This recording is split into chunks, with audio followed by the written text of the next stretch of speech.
Assalamualaikum warahmatullahi wabarakatuh. Selamat pagi Bapak Ibu guru yang sudah bersedia hadir di sini. Terima kasih.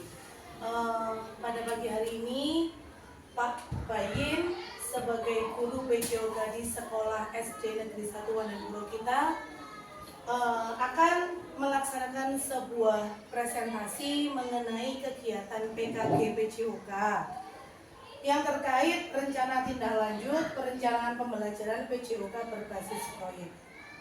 Nah, PKG ini sebenarnya banyak sekali muatannya, banyak inovasi-inovasi baru dalam proses pembelajaran yang bisa diterapkan, ya Pak Bayin. Nah, harapan saya, harapan kami, rekan-rekan Bapak Ibu guru semuanya, semoga ilmu-ilmu yang Pak Bayin dapatkan di dalam proses PKG tersebut bisa diterapkan dengan maksimal dan bisa membawa kemajuan bagi siswa-siswi kita SD Negeri 1 Waneguro, utamanya dalam mata pelajaran PJOK. Jadi kalau biasanya PJOK itu hanya terpanjang pada praktek, kemudian teori, sekarang ada berbasis proyek. Nah, untuk itu monggo Pak Bayin selaku pengampu guru PJOK menjelaskan kepada rekan-rekan guru mengenai presentasi dan konten yang akan ditampilkan. Nah, itu yang bisa saya sampaikan. Selanjutnya boleh dilanjutkan oleh presentasinya Pak Bayin. Terima kasih. Wassalamualaikum warahmatullahi wabarakatuh.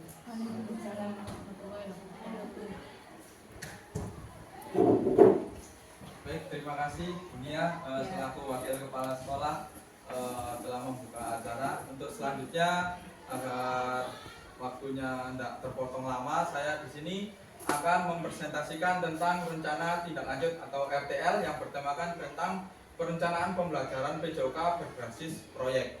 Terus selanjutnya dengan judul program yaitu pembelajaran game PJOK interaktif. Selanjutnya, pembelajaran PJOK interaktif yang sudah saya rencanakan memiliki latar belakang yaitu pada pembelajaran PJOK yang saya lakukan setiap hari di kelas secara praktik maupun teori masih terdapat siswa yang kurang meminati atau menikmati pada setiap materi pembelajaran yang saya lakukan, ya, karena pembelajaran tersebut mungkin lebih banyak di praktek ataupun pembelajaran pada umumnya secara teori itu di kelas hanya monoton, ya, monoton, terus hanya mengerjakan soal, membahas soal seperti itu aja. Makanya banyak siswa yang mungkin kurang paham, kurang efektif dalam proses pembelajarannya. Oleh karena itu perlu diadakan peningkatan kemampuan gerak, peningkatan kemampuan pengetahuan pembelajaran PJOK. Yang terakhir yaitu pembelajaran interaktif, inovatif, serta memilih strategi dan metode pembelajaran yang tepat agar peserta didik tersebut dapat meningkatkan kualitas pembelajaran dan meningkatkan pemahaman kepada peserta didik tersebut. Selanjutnya, kemudian di pembelajaran game PJOK interaktif yang berbasis proyek memiliki tujuan program yaitu ada 3. Yang pertama, memberikan pengetahuan tentang pembelajaran yang berpusat kepada peserta didik agar dalam pelajaran lebih bervariasi dalam segi metode ataupun segi pembelajaran lainnya. Seperti itu. Makanya saya di sini kenapa memberikan pembelajaran secara interaktif agar siswa tersebut tidak jenuh, tidak bosan dalam melakukan pembelajaran yang saya lakukan di setiap harinya. Kemudian yang kedua yaitu memberikan pemahaman tentang materi pelajaran PJOK yang bervariasi. Yang sudah saya sebutkan tadi di awal yaitu pembelajaran PJOK pada umumnya hanya di kelas membahas soal, terus membahas teori-teori yang akan dilakukan sebelum praktek. Di sini saya bertujuan membuat program tersebut agar siswa lebih semangat dalam proses pembelajaran, tidak jenuh maupun tidak monoton. Kemudian yang ketiga yaitu mengolah pembelajaran PJOK yang berdiferensiasi, baik dalam proses pembelajaran praktik maupun teori. Selanjutnya, kemudian capaian dan hasil yang diharapkan setiap tujuan. Yang pertama yaitu peserta didik terlibat aktif dalam peran dan karakteristik masing-masing dalam proses pembelajaran dengan perasaan yang senang gembira. Makanya itu di pembelajaran ini ya, siswa dituntut lebih aktif dan berpusat di peserta didik agar pembelajaran lebih efisiensi dan efektif. Kemudian yang kedua yaitu peserta didik dapat memahami pembelajaran PJOK yang dilakukan. Ya, kemudian yang ketiga, guru berperan sebagai fasilitator dalam model pendidikan olahraga dengan tetap melakukan pengawasan terhadap peserta didik. Seperti yang biasa saya lakukan di pembelajaran atau akhir pembelajaran, saya memberikan game kepada peserta didik agar peserta didik lebih memahami dalam proses pembelajaran, kemudian peserta didik dapat memecahkan masalah dalam pembelajaran tersebut. Kemudian yang terakhir yaitu guru bekerja sama dengan guru lain untuk menciptakan pembelajaran yang bermakna. Selanjutnya, kemudian untuk struktur program dan mitra dalam komunitas belajar. Untuk struktur programnya yaitu ada 3, pembelajaran PJOK yang interaktif dan inovatif. Kemudian yang kedua, pembuatan pembelajaran game interaktif inovatif setiap akhir pembelajaran setiap subbab. Ya, jadi di sini mulai materi A sampai materi C atau akhir, ya, nanti dikelompokkan semuanya, dijadikan game jadi satu agar siswa tersebut dapat mempelajari pelajaran yang sudah dipelajari di dalam kelas maupun di lapangan secara berdiferensiasi atau berpusat kepada peserta didik.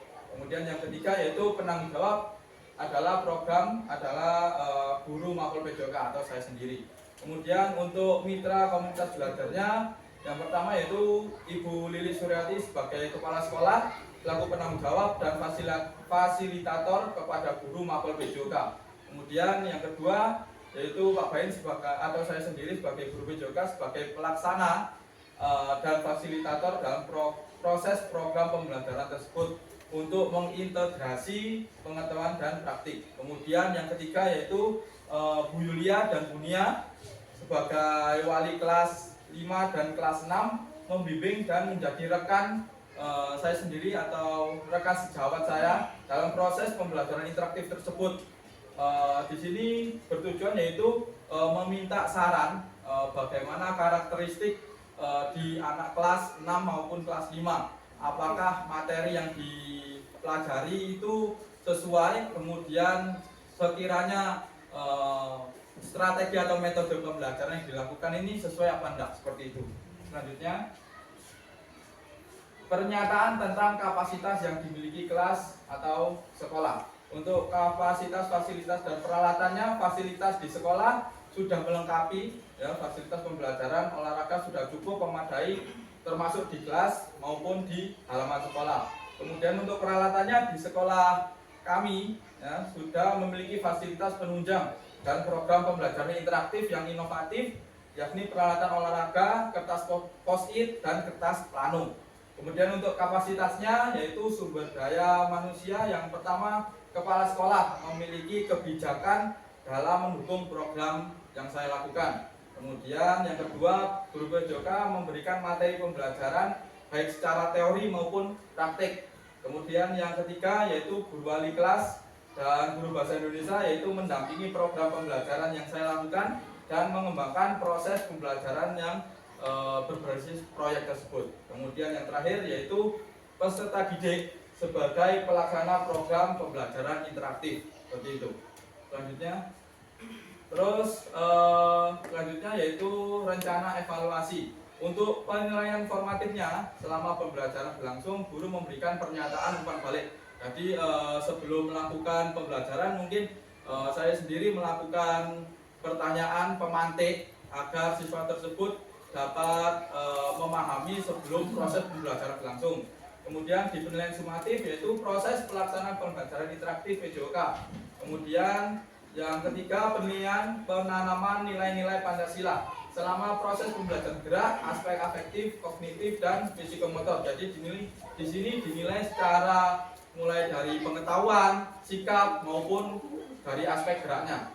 Kemudian yang keempat yaitu alat pengumpulan penilaian, yaitu penilaian afektif, yaitu penilaian mulai sikap, kemudian kognitif yaitu pengetahuan dan psikomotor. Nah, ini yang lebih tinggi lagi karena di sini penilaian psikomotor yaitu penilaian gerak yang lebih banyak dilakukan di proses pembelajaran PJOK.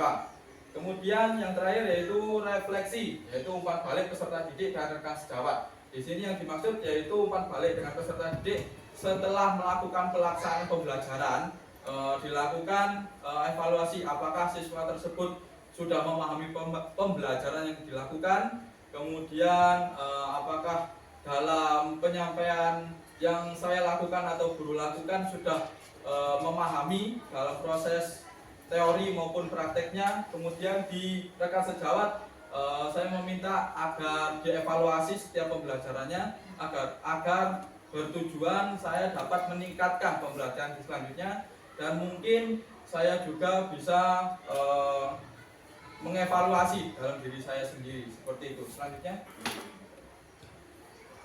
Selanjutnya yaitu kemungkinan tantangan. Di sini ada 3. Yang pertama yaitu keterbatasan waktu dan persiapan dan latihan. Kemudian yang kedua penyesuaian jadwal dan keterlibatan semua pihak. Kemudian yang ketiga yaitu menjaga motivasi dalam keterlibatan siswa. Di keterbatasan waktu untuk persiapan dan latihan yaitu membuat rencana secara terperinci. Jadi menyiapkan alatnya, menyiapkan metodenya, menyiapkan strateginya. Kemudian pembagian waktu yang baik untuk setiap aktivitas pembuatan program game interaktif dan pengadaan fasilitas pendukung yang saya sebutkan tadi, yaitu seperti menyiapkan alat-alatnya ya, seperti kertas post-it, kertas plano, serta mungkin untuk misi-misi yang game misi yang lain mungkin masih ditaruh di tempat yang mana, seperti itu. Termasuk dari keterbatasan waktu. Kemudian yang kedua yaitu penyesuaian jadwal dan keterlibatan semua pihak.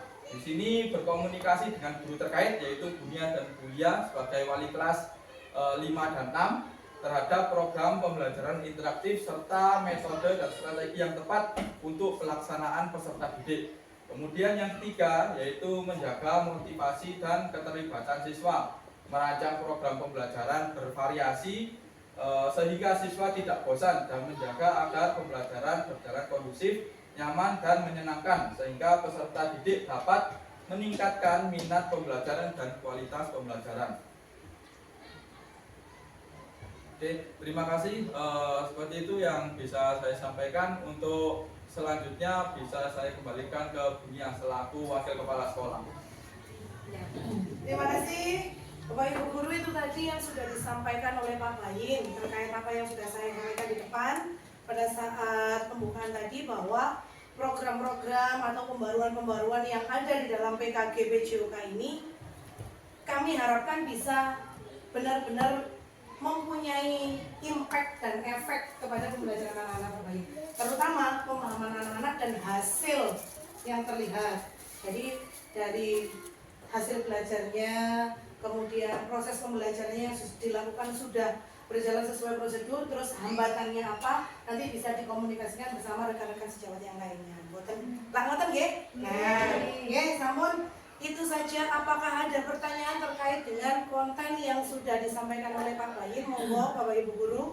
Sampun sudah jelas. Berarti sudah jelas Pak Bayin nggih. Pun kalau gitu saya tutup apa yang tadi sudah saya buka. Harapan yang tadi, semoga Pak Bayin selalu sukses dimanapun berada. Wassalamualaikum warahmatullahi wabarakatuh. Waalaikumsalam warahmatullahi wabarakatuh. Lali.